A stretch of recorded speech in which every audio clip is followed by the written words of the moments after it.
For the next 31 days on the FCPA Compliance Report, we're going to be bringing you a daily tip, strategy, or idea that you can use to improve your program.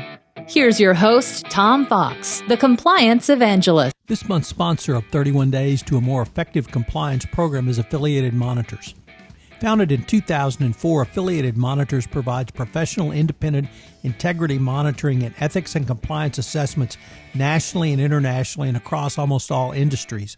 With its knowledge of effective ethics and compliance programs and cultures, Affiliated Monitors is respected for its work as the corporate monitor on matters ranging from multinational corporations to small and mid-sized companies and even individuals.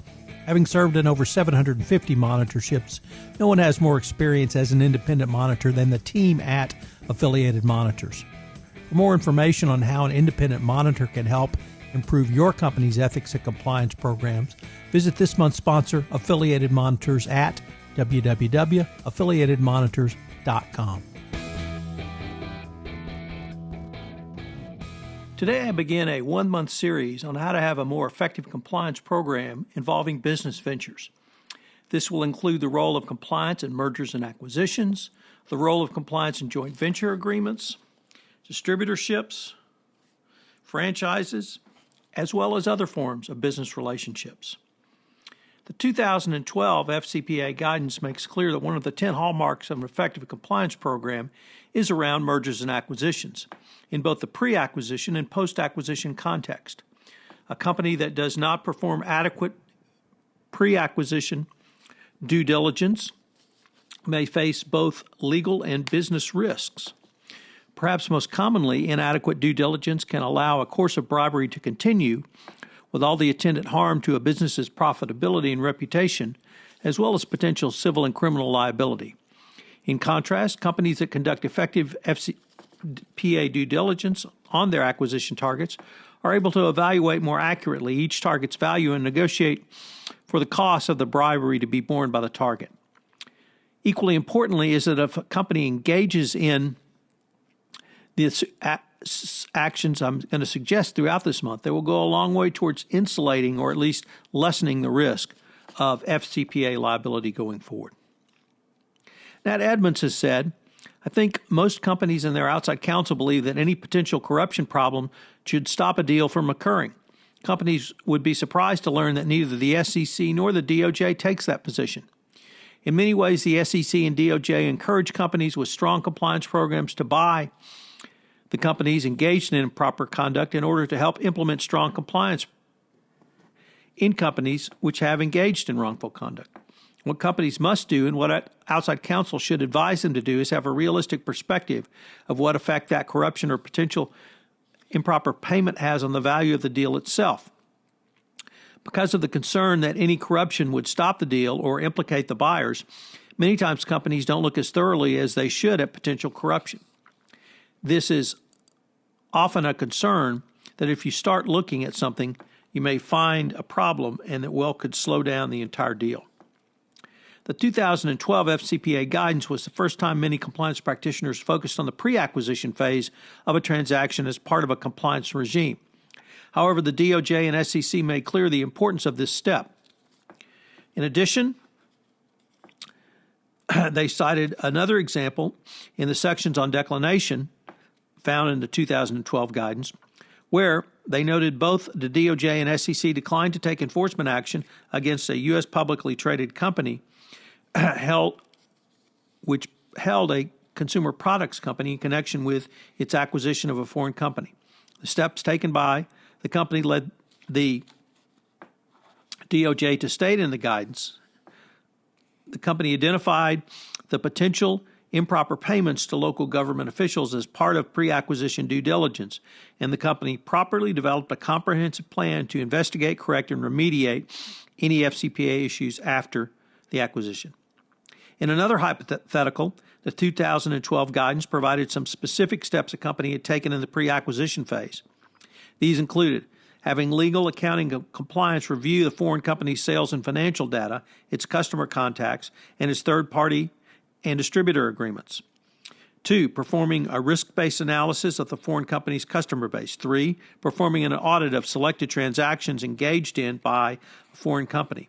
4, engaging in discussions with the foreign company's general counsel, vice president of sales, and head of internal audit regarding all corruption risks, compliance efforts, and other corruption-related issues that have surfaced at the foreign company over the past 10 years.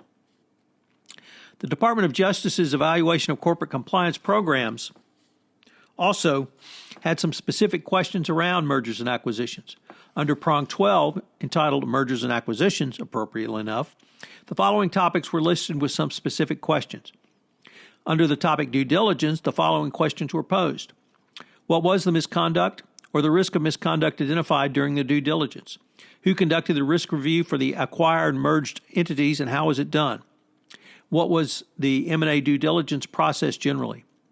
Under the topic integration in the M&A process, the following questions was posed. How has the compliance function been integrated into the merger, acquisition, and integration process? Finally, in the area of process connecting due diligence to implementation, the following questions were posed. What has been the company's process for tracking and remediating misconduct or misconduct risks identified during the due diligence process? What has been the company's process for implementing compliance programs, policies, and procedures at the new entities? One of the key themes this month will be the integrated nature of compliance in business ventures. Whether the compliance work is seen in the mergers and acquisition context, joint venture context, or one of the myriad of other business relationships of the current business world, there is an approach that a chief compliance officer or compliance professional should take to assess the risk, monitor the risk, and then manage the risk with continued monitoring with a feedback of data and information into your risk management strategy. So what are today's 3 key takeaways? Number 1, we will consider a wide variety of business relationships over the next month. It will include mergers and acquisitions, the role of compliance in joint ventures, distributorships, franchises, as well as other forms of business relationships. Don't get hung up particularly on the fact that it's not a traditional third-party relationship. It can present as significant a risk as a third-party relationship. 2, compliance for mergers and acquisitions should be seen as a unidimensional continuum. Much of what you do in the pre-acquisition phase sets up what you do in the post-acquisition integration. Your risk assessment done or performed in the pre-acquisition phase should serve as a roadmap for your post-acquisition remediation. Number 3, the evaluation of corporate compliance programs focuses on what data did your risk management system turn up and how did you utilize it going forward. This is consistent with what Wei Chen has talked about and how the Department of Justice has approached it. It's certainly one thing to document, and use that documentation in the form of data. That proves that you have a program in place. But the question that the evaluation takes to the next step is, how did you use that information? In other words, what was your feedback loop, and was it a continuous process? Hello, everyone. This is Tom Fox. I'd like to thank you again for joining me for this episode of 31 Days to a More Effective Compliance Program around business ventures. And I hope you will join me for our next episode tomorrow. Also, I'd like to shout out to our sponsor, Affiliated Monitors, for sponsoring this month's podcast series. This podcast series on 31 Days to a More Effective Compliance Program is a production of the Compliance Podcast Network.